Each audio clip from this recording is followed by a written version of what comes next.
Ex-prisoners of Reddit, what was the worst thing you saw inside the prison walls?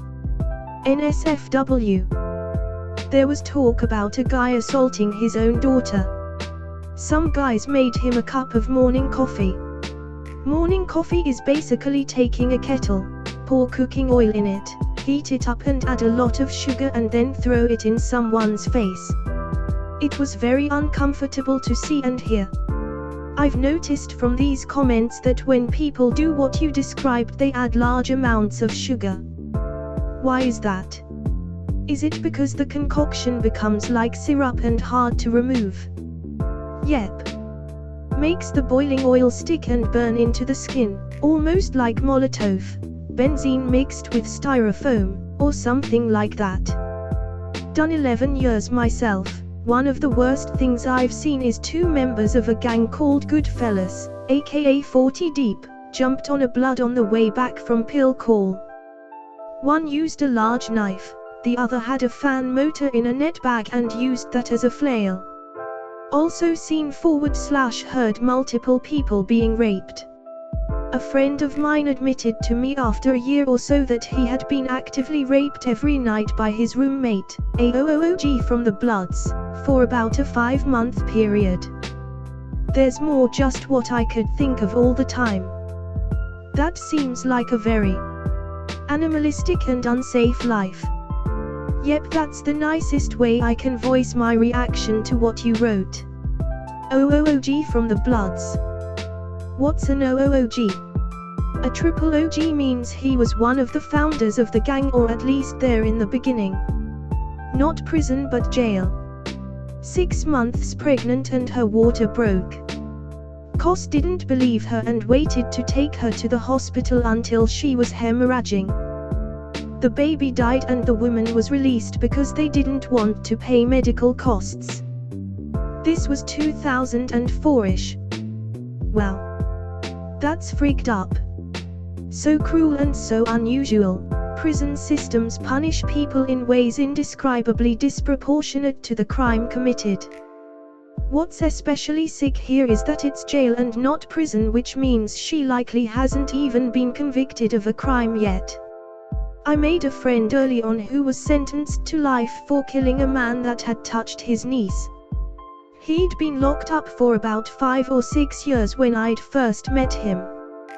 Talked to him every day for 3 years, and one day he comes up to me and says he needs to talk to me about something. We do a lap on the back 40, and he tells me his old lady is leaving him, and isn't bringing his daughter up to come see him anymore. He's actually crying. I didn't know what I could do to help him, so I let him cry and told him to not let it bother him, maybe she'll come around. We go on about our day, and everything seems normal. That night he woke me up, he bunked across the hall, crying. I got up to talk to him, and he says he wants to die, and that he's glad I'm up because he doesn't want to be alone. I start hitting the panic button for my cell and screaming for a god, but no one comes, and I have to watch while he pries his mirror off of his wall. He put on his linens and blanket like a big robe, and he cuts his stomach with his mirror. It was hard to see much because of the blankets and the dark, but I could smell his blood. Then he lit his blankets on fire. The cops got there when the smoke alarm went off, but they were too late. I still have nightmares about it, screaming for him to stop, to just talk it out, but he never does. I've seen a lot of freaked up she-man, but this was probably the worst. Or, at least, it stuck with me the longest. Edit, thanks for the hugs and support everyone. Makes how I feel after sharing hurt a little less. I appreciate it. Damn, I'm sorry dude. That's rough. I spent 8 years in prison, in the state of Georgia. There was a guy who made a hustle of hiding illegal cell phones for the Mexican gangs. When a shakedown/search occurred, this man was responsible for the loss of many of those cell phones.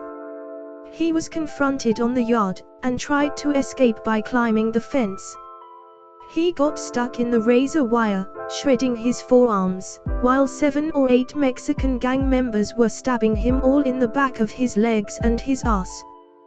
That's the gang mentality that I find to be the most bullshit. You tell this guy to hold on to these phones for 6 or whatever, he agrees. You then proceed to give him way more contraband than he could possibly hide. It gets found. He's probably getting time in the hole. The Mexicans get off scot-free, but they still want revenge on the guy. Mob mentality is the worst thing about any group, and that's a fact. None of us are as stupid as all of us. English female prison. I saw a woman get held down by 2 others while a third woman proceeded to shove her hand up the woman's vagina to check if she had come in with a parcel, drugs.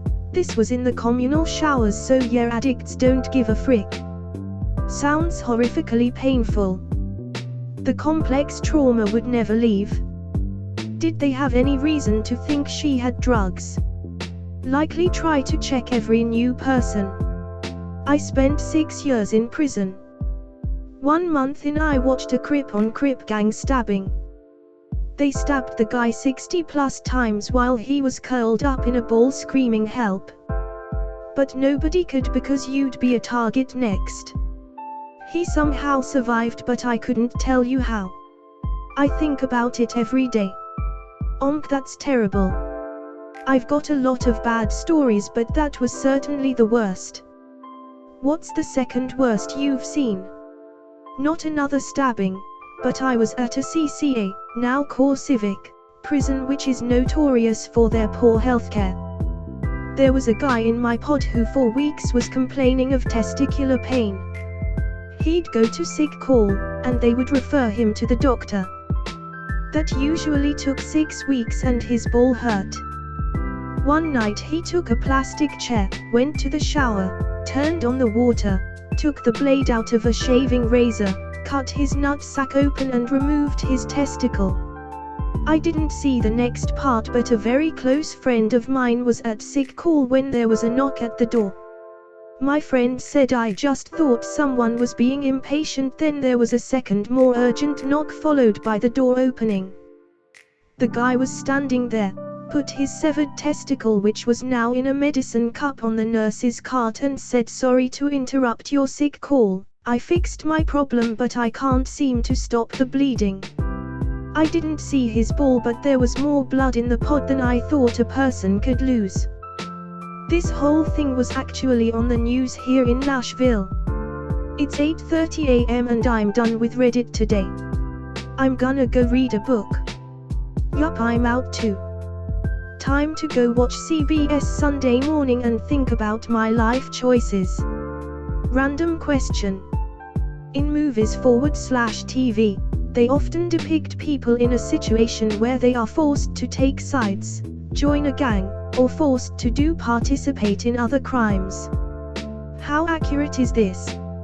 Suppose I went to prison, but I wanted to mind my own business.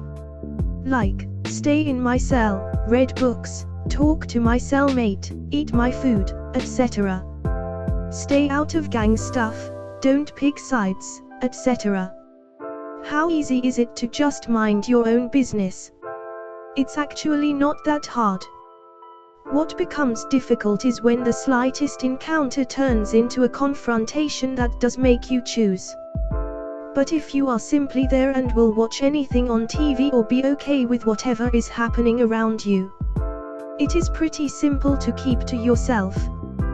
Yeah, like I would want to just get my tray, sit down in an empty seat, and eat my food.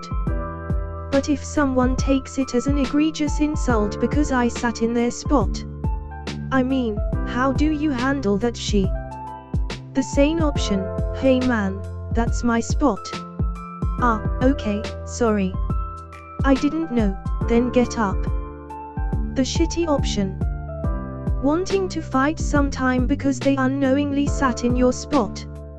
How do you even respond to that sort of shit? I imagine the easy way to do it is to assume you're at the bottom.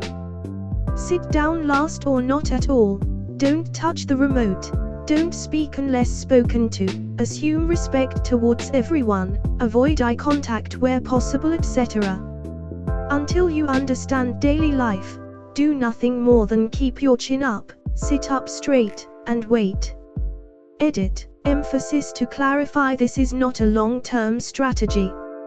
Of course, you'll eventually have to defend yourself, but if your goal is to fly under the radar, you better be sure you understand the consequences of throwing fists before you anger the wrong person. Wait, watch, respect, and don't assume. Oh, so just like high school. Till most of Reddit users would do fine in prison.